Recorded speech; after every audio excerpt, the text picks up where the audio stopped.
I'm in beautiful Crater Lake National Park. Behind me is Crater Lake itself. There used to be a mountain above where Crater Lake currently is.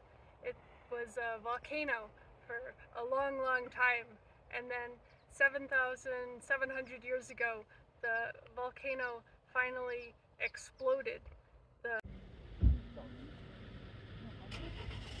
The reservoir of lava inside the mountain was released, leaving a hollow opening that the rest of the mountain actually crumbled into, forming the caldera that we see today. Over a long time, rainwater filled the caldera to form the lake that is here today.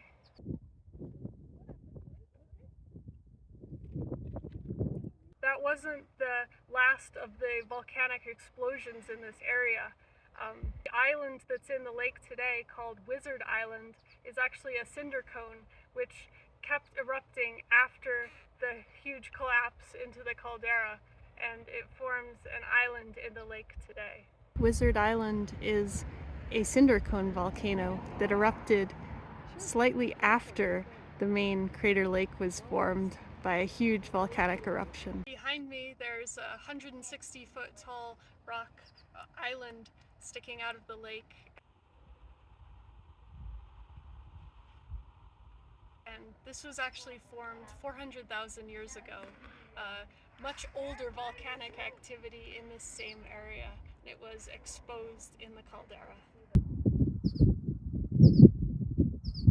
When the volcano exploded, a plume of ash and steam erupted out of the top of the volcano.